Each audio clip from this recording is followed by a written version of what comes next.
Hello everybody, welcome to the first video for Kitty Cal, our spring sweater knit along. I am wearing my kitty in the lilac colorway right now. I'll kind of stand up so you can see it a little bit. The lace is down lower, if that's in focus. And the inside of my house today is actually the perfect temperature for the sweater because the sun is so bright that it's really warm in my living room and I'm really comfortable and I feel like I'm wearing a little kitten. I'm going to tell you a bunch about this sweater and what you need to do to get ready to work the kitty knit along with us all. So without further ado, let's just jump right in. Except that I think I forgot to introduce myself. So if you don't know who I am, my name is Laura Nelkin. I am a knitwear designer. I live in upstate New York, outside of Ithaca, New York, in the Finger Lakes region. And we are having one of our first spring-ish feeling days today. It's March. It's like in the high 30s, which feels really warm right now. And I'm sitting in a little sunshine patch and talking to you, but I did go skiing this morning because there is still snow on the ground here. So I've got a great cross-country ski in and I am ready to tell you about Kitty. So a few things. Let's think about where to start with Kitty. There's a few things you need to do to get prepared for Kitty. You need to understand how the construction for Kitty works, and we'll talk about that. You need to think about choosing yarn for Kitty, and then you need to think about choosing your size so you get the right amount of yarn. And then we need to talk about gauge swatching, because if you do your gauge swatch before the next phase releases on April 11th, you are going to be good to go and ready to knit away. And I'll teach you a little trick about that in a few. So first, let's see, what should we talk about first? We want to talk about construction first, and then we'll talk about yarn. This is really cute. Do you guys want to see something? I'm sitting in my cat's favorite chair, and look who just came to visit for the Kitty Cal. Oh, she's so precious. She's not precious. She actually doesn't really like people very much, but there we go. We'll see if she hangs out with me or not in my lap. I'll be petting her like Dr. Evil style the whole time I talk to you. So the construction of Kitty is fun. It uses my Novus construction, which is a side-to-side seamless construction that I've been working with for the last like 4 or 5 years now almost.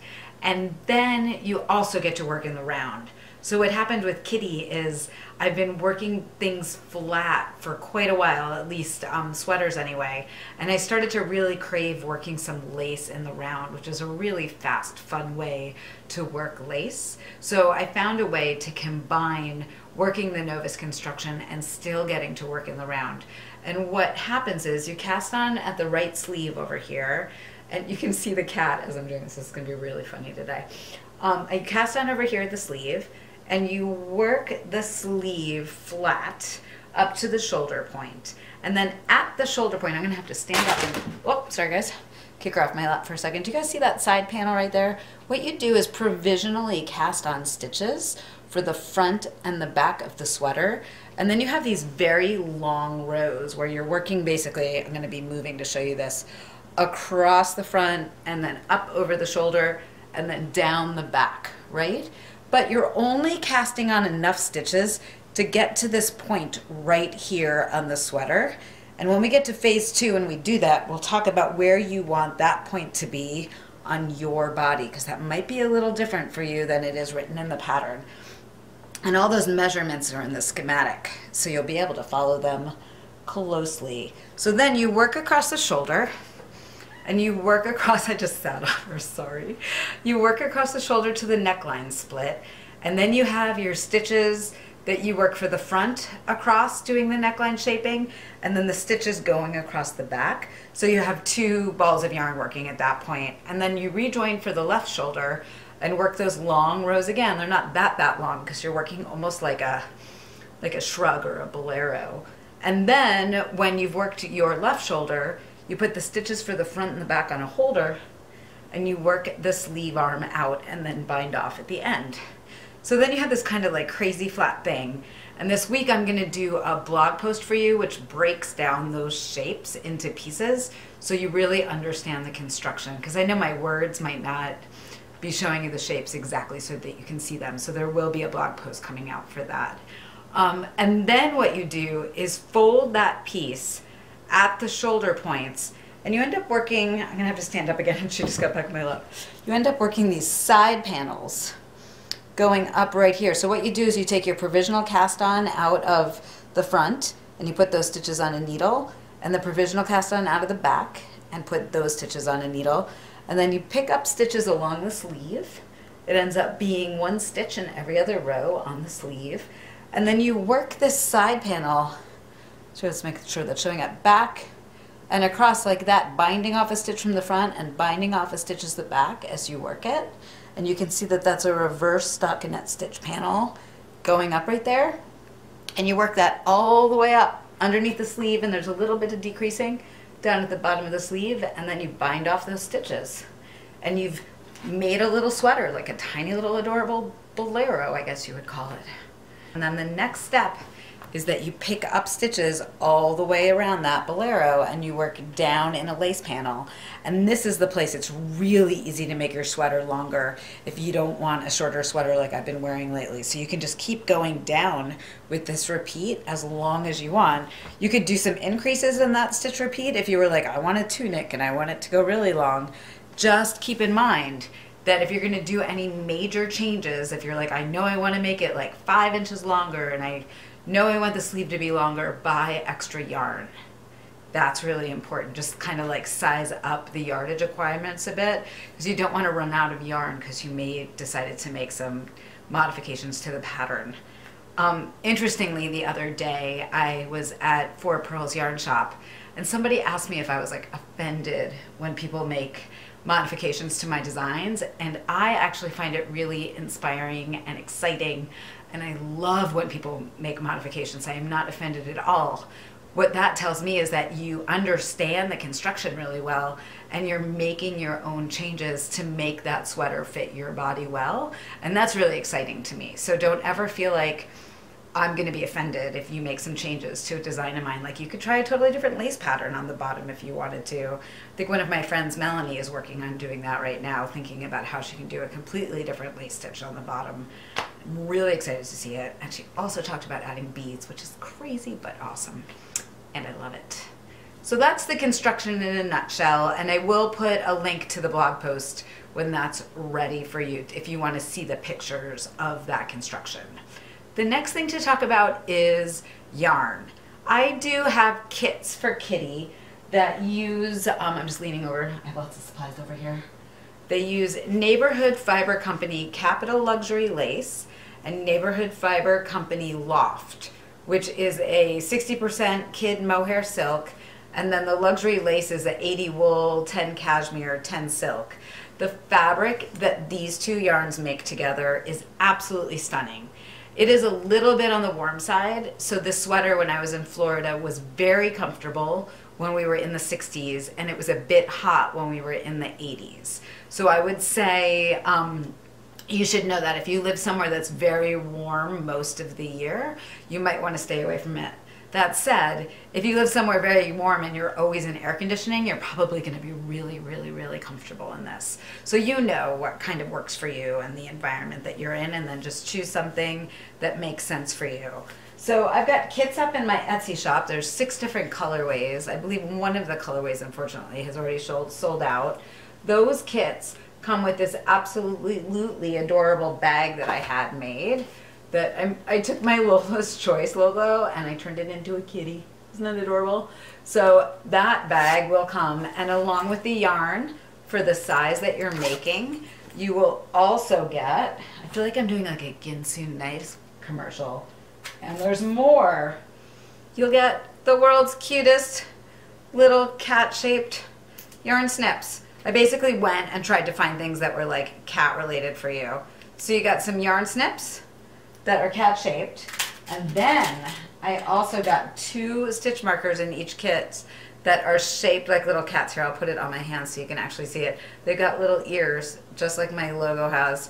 Super adorable. They're from a company, Firefly Notes, out of Canada. So you get some little kitty stitch markers, which seemed important, and also the yarn for the pattern you're making. I also put up, sorry for Kitty, I also put up a few kits without the mohair in it. So if you're somebody who is sensitive to silk mohair yarns, or you know that you live somewhere where you're going to get very, very hot, you can use 2 strands of this held together. It's important for me to tell you that you're holding 2 strands together throughout the entire sweater. There's no place in the sweater that you hold just 1 strand of the lace weight. So I did a gauge swatch, and you can get gauge with 2 strands of this lace weight held together. It makes a really pretty fabric. So if you're somebody who's not interested in mohair, but you do want to play with the Neighborhood Fiber Company yarns, which are gorgeous and so well milled, and her colorways are really stunning, and she hires a lot of people in inner city Baltimore. The work that Karita does is really incredible, and I'm happy to be working with her. And I have a little extra something to tell you about that in a few, but I want to stick with yarn. If you are not interested in using that yarn, and you want to use yarn from Stash, or get something from your local yarn store, or find some yarn online, here's a few tips.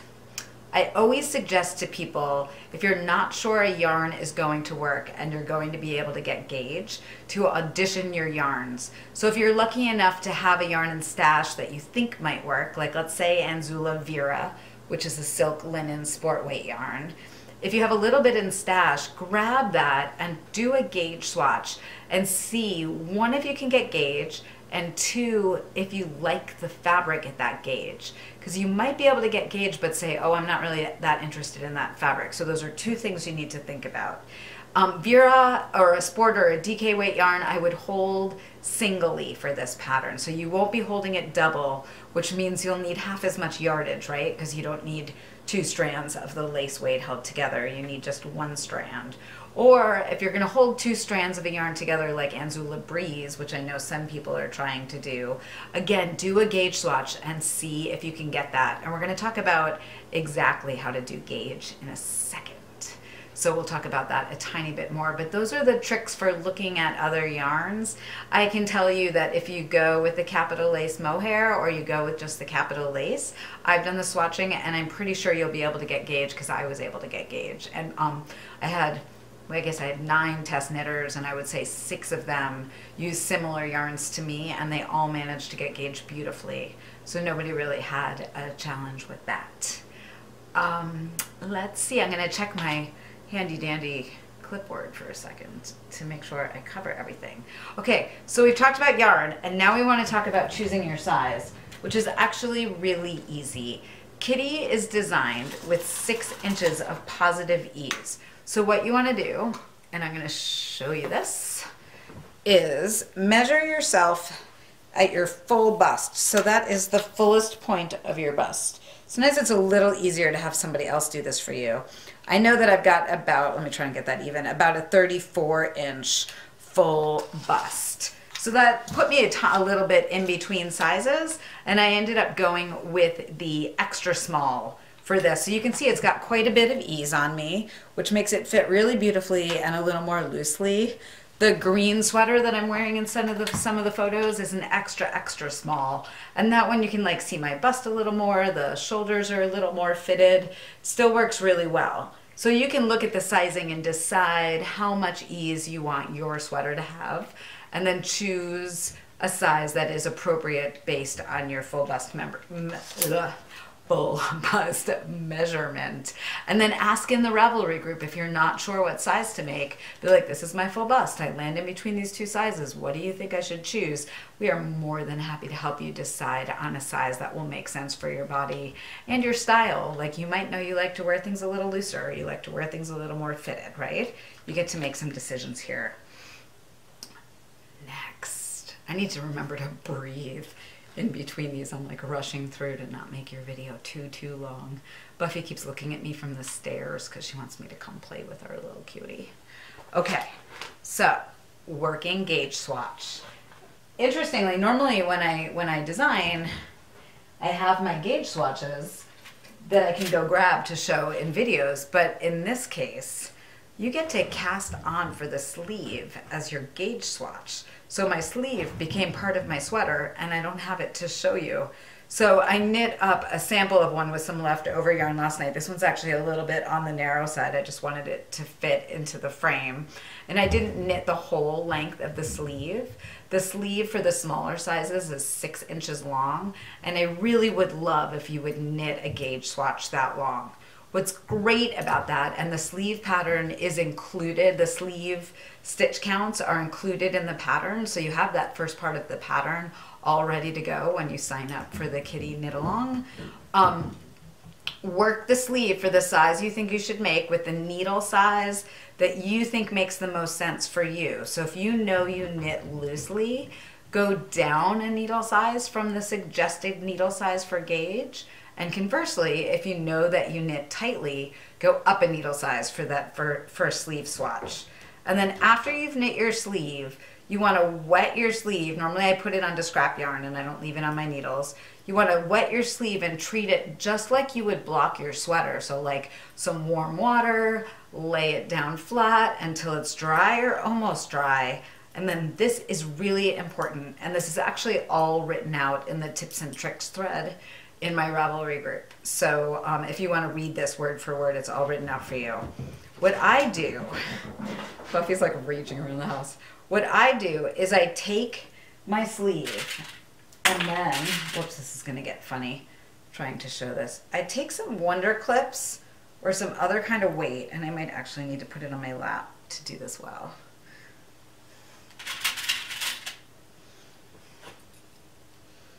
So I put a bunch of Wonder Clips on to the, did you guys hear that one fall there?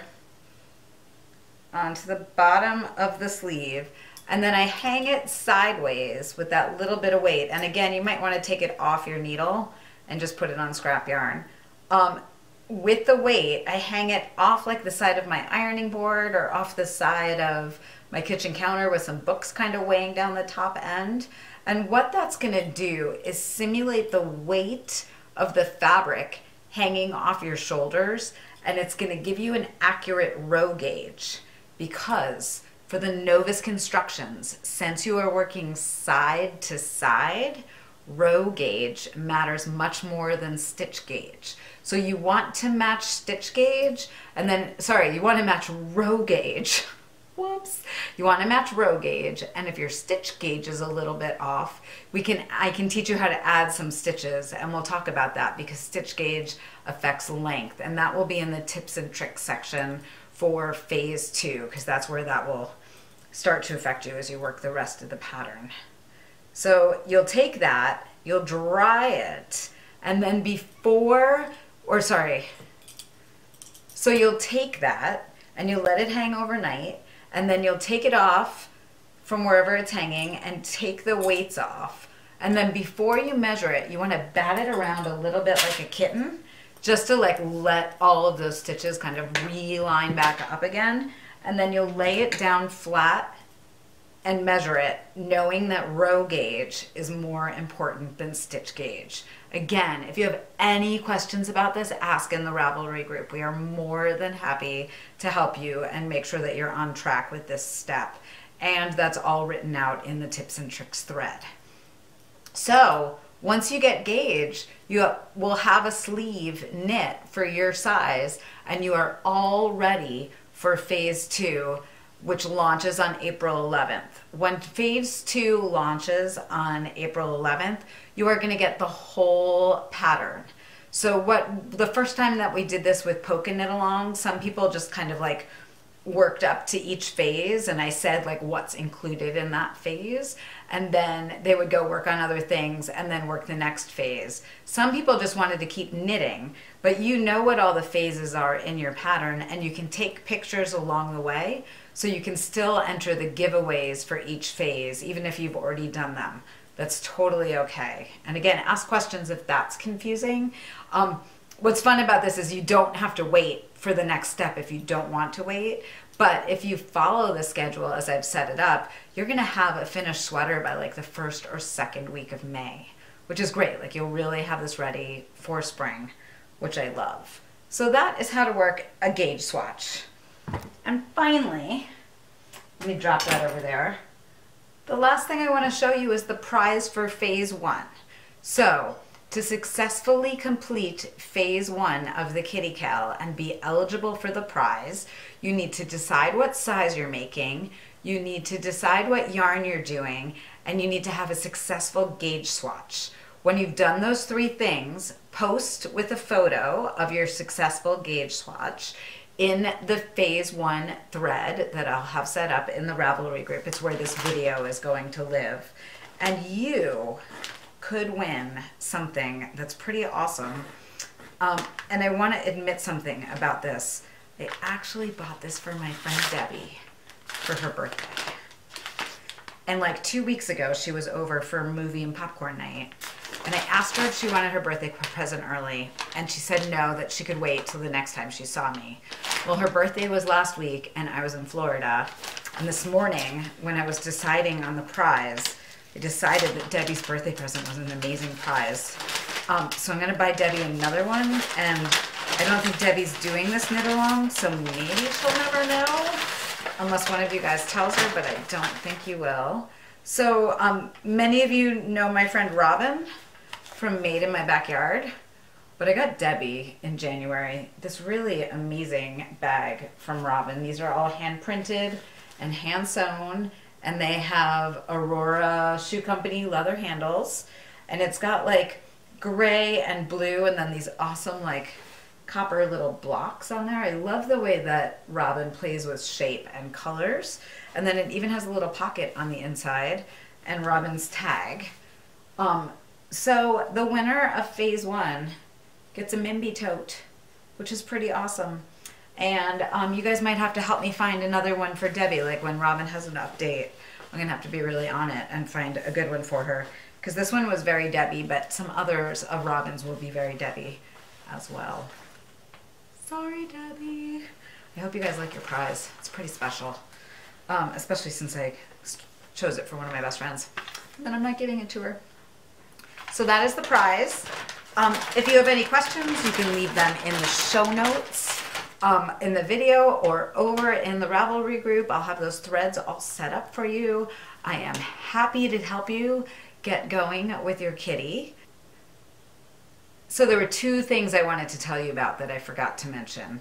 One is the reason I named Kitty Cal the kitty sweater, or Kitty Cal, is because I feel like a kitten when I'm wearing it. It is so soft and scrumptious, and when I was wearing it last weekend in Florida, I found that people were gravitating to me to touch me, which I really like. I don't mind being snuggled and touched. So that is how it's got its name, is really this fabric feels like a kitten, straight up. I actually originally called it Kitteh Cal, K-I-T-T-E-H, and then as much as I liked that written down, I kind of felt like a jerk saying Kitteh, like to something something. So I changed it to Kitty, and that just rolls off the tongue much better. The next thing is that on April 13th, I believe from 1 to 3, but we will announce this for sure next week, I'm going to be doing a kitty cast-on party at the Neighborhood Fiber Company Studios in Baltimore. So some of you know that my daughter's going to school down by Baltimore, and I haven't been down there to see her since the fall. So I'm going to get to go down there, and then we're just going to have a party. It's not going to cost any money to come to the event. It's a free event, but we are going to ask for RSVPs just so we get an idea of how many people are coming. Pretty sure there will be some shopping experiences if anybody wants to do that. And if anybody has questions as they're jumping into phase 2, I will be there to help people. And then also see how your kitties are progressing, because you will have gotten the full pattern on Thursday the 11th. So we'll be able to go over things in person in detail. So that's kind of fun for anybody in the Baltimore, DC, Philly area. Not so hard to get to that point. And I'm excited to do something live like that. I haven't done anything like that in a long time. So I think that's everything I have to tell you, and you might want to get back to gauge swatching and not watch me yammer on anymore. So I thank you so much. I really hope that you consider joining us for the Kitty Cal. I'll make sure the links are in the show notes. It's going to be very fun. You're going to end up with a great summer sweater, and we are going to have a blast knitting together. This is Laura Nelkin. Thank you so much for watching.